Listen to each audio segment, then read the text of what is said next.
일본이 이번 월드컵에서 모든 골을 후반에 넣었어요. 그게 우연은 아니겠죠. 안녕하세요, 김진짜입니다. 죽음의 조에 속했던 일본이 결국 2승 1패를 기록하면서 조 1위로 16강에 진출했습니다. 아시아 역대 최초로 원정 월드컵에서 조별리그 1위를 기록했어요. 일본 다음에 스페인, 독일이 그 밑에 있어. 심지어 일본이 그 두 팀을 다 이겼죠. 자, 이로써 일본은 아시아 최초로 2회 연속 월드컵 16강에 올랐습니다. 그리고 21세기 이후에 네 번째로 16강에 올라가게 됩니다. 자, 그래서 오늘은 일본이 죽음의 조에서 어떻게 1위를 차지할 수 있었는지 알아보겠습니다.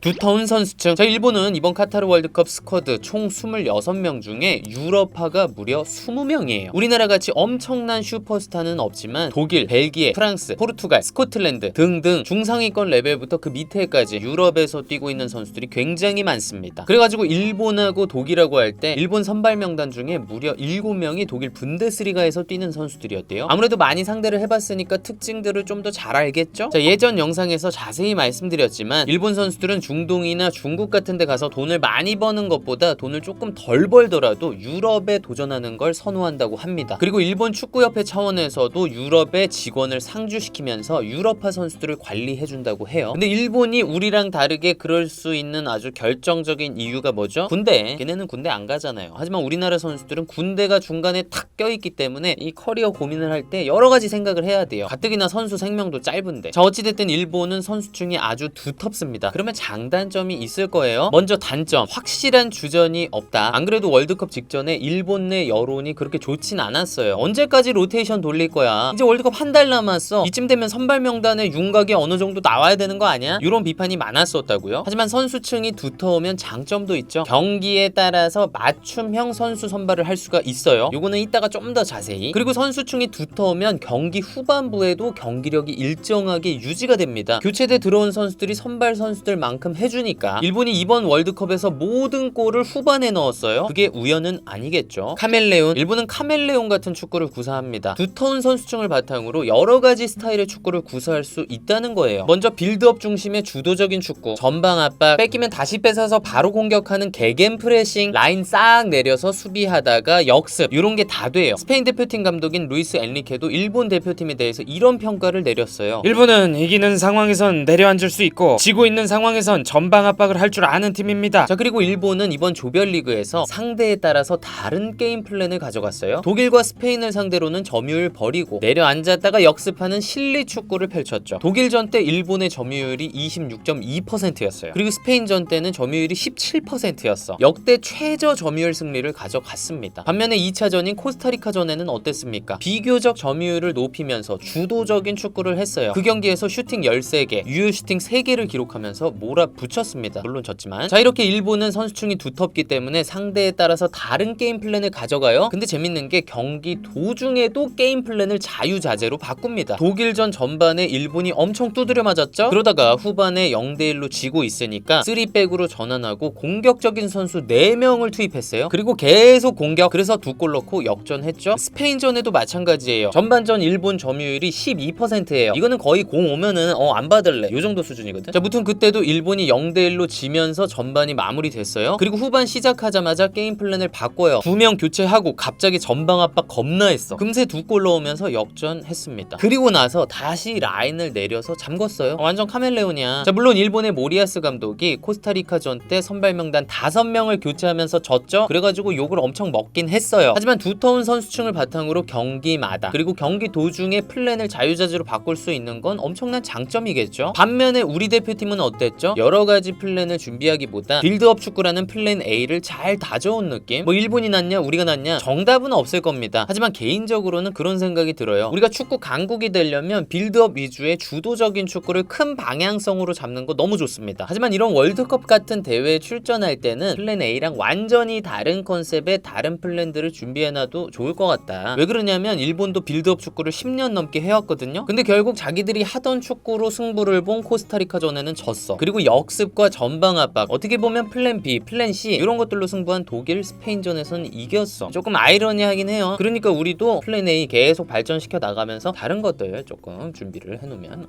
유기체. 자, 일본의 경기를 보면 10명의 필드 플레이어들이 하나의 유기체 같아요. 하나의 몸뚱아리 같단 말이죠. 이번 스페인전 때도 보면 수비 라인을 중간쯤에 유지를 해요. 그러다가 스페인 수비수가 골키퍼한테 백패스하죠? 그러면 다 같이 전방 압박을 해. 근데 공수 간격이 안 벌어집니다. 완전 좁아. 그러니까 다 같이 하나처럼 라인을 쭉 올리는 거죠. 그걸 자세히 보시면 맨 앞쪽에 공격수들이 전방 압박하려고 튀어나가요. 그러면 중앙 미드필더들이 바로 따라가면서 뒤에 센터백한테 야 올려 이렇게 말하면서 올라가더라고. 이러니까 공격, 미드필더 수비 라인이 잘 유지가 되는 거죠. 그리고 일본이 참 인상적인 게 전방 압박을 해서 볼을 뺐잖아요. 그러면 바로 공격 들어가는데 그 상황에 공격 숫자를 확 늘립니다. 수적 우위 확실히 가져가서 그 찬스를 무조건 살리겠다는 거죠. 이번에 스페인전 때 일본이 역전골 넣은 장면 다시 한번 봐보세요. 그때 박스 안에 무려 6명의 일본 선수들이 들어가 있습니다. 그러면 스페인 선수들이 어우씨 왜 나한테 2명이야 이럴 거 아니에요. 그러니까 골이 나는 겁니다. 자, 이렇게 일본은 90분 내내 공수 간격을 유지하려고 합니다. 근데 이렇게 하면 선수들의 체력 소모가 엄청나요. 그리고 그게 아마도 모리아스 감독이 조별리그 매 경기마다 교체 카드 5장을 꼬박꼬박 썼던 이유일 겁니다. 또 보면은 교체하는 시간이 아주 빨라요. 3경기 치르면서 후반 시작과 동시에 교체한 게 총 5명이에요. 요거는 전술적인 변화의 의미도 있겠지만 후반전에도 전반전 같은 에너지 레벨을 계속 유지하겠다는 거죠. 사실 축구에서 어떤 전술이 최고냐 하면 답이 없거든요. 공 가진 팀이 이길 수도 있고 아닌 팀이 이길 수도 있는 거잖아요. 중요한 건 어떤 전술을 하든 11명의 선수가 같은 생각을 하고 조직적으로 움직이는 거거든요. 근데 일본은 이번 월드컵에서 그게 되는 느낌이에요. 자, 일본 대표팀의 모리아스 감독 최종 예선 치를 때만 해도 탈락 위기에 처하면서 일본 팬들 93%가 모리아스 안 돼요 싫어요 요랬었는데 결국 기적을 만들어냈습니다. 이 감독이 보면 강단이 있어요. 후보라든가 미나미노, 나가토모 이렇게 이름값 있는 선수들 못하면은 그냥 막 빼더라고. 그리고 젊은 선수들 쭉 믿어주고 요번에 독일하고 스페인전에서 골 넣은 도안 선수 그리고 또 독일전 때 역전골 넣었던 아사노 선수 다 모리아스 감독이 교체 투입해서 일을 낸 거예요. 그래가지고 일본 현지에서는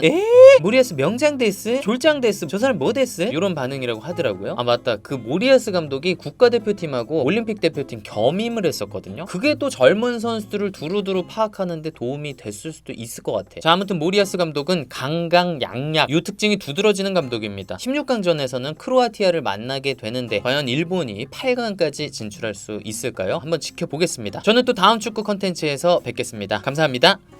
뿅!